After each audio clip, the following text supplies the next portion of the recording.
ये सबसे महत्वपूर्ण एकादशी है। आखिर प्रबोधिनी एकादशी को देवउठनी एकादशी क्यों कहा जाता है? प्रबोधिनी एकादशी कब मनाई जा रही है? इस दिन इस वर्ष कौन सा शुभ योग बन रहा है? इस एकादशी पर हमें क्या करना चाहिए? नमस्ते, स्वागत है आपका हमारे चैनल अरुणा 108 पर। मैं हूं अरुणा, आपकी एस्ट्रो वास्तु विशेषज्ञ, न्यूमरोलॉजिस्ट, टैरो रीडर और आपकी स्पिरिचुअल गाइड। तो आज हम बात करेंगे प्रबोधिनी एकादशी की। प्रबोधिनी एकादशी, जिसे देवउठनी एकादशी भी कहा जाता है, कार्तिक मास की शुक्ल पक्ष की एकादशी को मनाई जाती है। ये एक महत्वपूर्ण एकादशी है। भगवान विष्णु साल में एक बार 4 महीनों के लिए योग निद्रा में चले जाते हैं, जो शुरू होता है देवशयनी एकादशी से। और प्रबोधिनी एकादशी पर भगवान विष्णु योग निद्रा से जागते हैं और सृष्टि का संचालन फिर से शुरू करते हैं। इन 4 मास को चतुर्मास कहा जाता है, जिसमें कोई भी शुभ काम नहीं होते हैं। प्रबोधिनी एकादशी को देवउठनी एकादशी इसलिए कहा जाता है क्योंकि इस दिन भगवान विष्णु को योग निद्रा से जगाया जाता है। इस दिन से ही मांगलिक कार्य शुरू हो जाते हैं, इसीलिए ये दिन महत्वपूर्ण माना जाता है। प्रबोधिनी यानी ज्ञान के प्रकाश को जगाना। हमारे अंदर की जो चेतना है वो सुसुप्त अवस्था में होती है, हमें उसी चेतना को जागृत करना है। यह वही तिथि है जब हमारी अंतरात्मा अज्ञान, मोह, आलस्य, भ्रम से जागती है। तब हमारी चेतना भक्ति, ज्ञान के प्रकाश में प्रवेश करती है और परमात्मा की चेतना से जुड़ती है। तो आइए जानते हैं इस वर्ष एकादशी कब मनाई जा रही है। इस वर्ष की एकादशी तिथि प्रारंभ हो रही है 1 नवंबर को 9:11 से 2 नवंबर को 7:31 तक।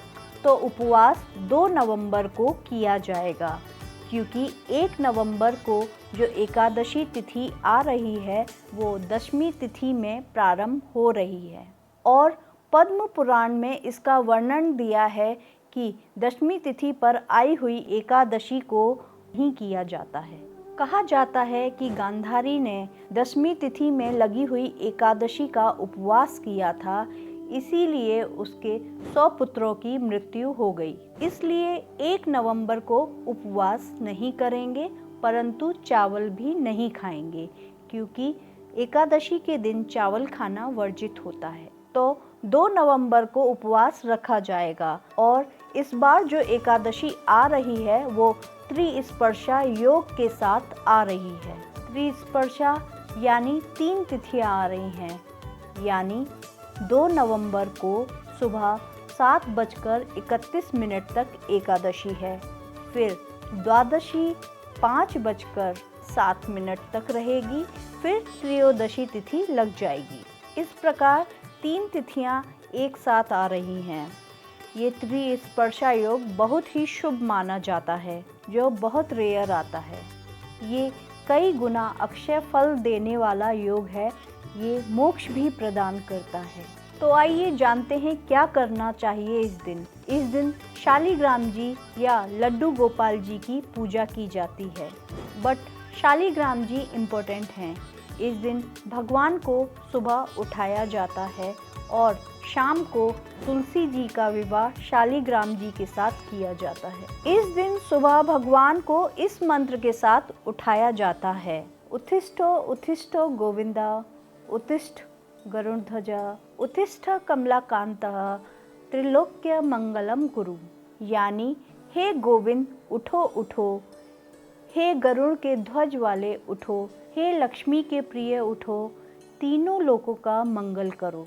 इस मंत्र को 5, 7 या 11 बार बोलें और सुगंधित जल को छिड़कें, घंटी बजाएं और पुष्प की बारिश करें। फिर पंचामृत और शुद्ध जल से भगवान का अभिषेक करें। भगवान का अभिषेक शंख द्वारा किया जाता है। फिर भगवान का श्रृंगार करके उन्हें स्थान ग्रहण कराएं और तुलसी दल अर्पित करें। अब तुलसी की डंडी यानी तुलसी की बाती का घी का दिया जलाएं और अपने गुरु मंत्र का जाप करें। विष्णु सहस्त्र नाम का पाठ करें और अंत में कर्पूर आरती जरूर करें। अगर संभव हो तो इस दिन उपवास में फल और दूध ही लें। यदि संभव ना हो तो यथाशक्ति उपवास करें, क्योंकि भगवान आपके भाव और मन को देखते हैं। तो ध्यान रहे आपकी वाणी और मन शुद्ध रहे। तो इस दिन मंत्र जाप करें और हाँ, रात्रि में जागरण जरूर करें। अगर पूरी रात्रि ना जग सकें तो कम से कम 1 बजे तक जरूर जगें और इस दिन चावल का उपयोग न करें। शाम के समय 365 बातियों का 1 या 2 दीपक बनाएं, क्योंकि कार्तिक मास में दीपदान का विशेष महत्व है। तो 1 दीपक को मंदिर में और 1 दीपक को तुलसी के पौधे के पास रखें। घर में देव रंगोली बनाकर भगवान का स्वागत करें। शाम के समय तुलसी विवाह का विशेष महत्व है। और अगर जो लोग तुलसी विवाह नहीं कर पाते, वो लोग तुलसी माँ को लाल चुनरी, श्रृंगार का सामान, कच्चा दूध अर्पित करें और दीप जरूर जलाएं। तो इस दिन पूरे मन से उपवास करें, जागरण करें और भगवान का स्वागत करें और अपनी चेतना को भगवान की चेतना से जोड़ें। राधे राधे।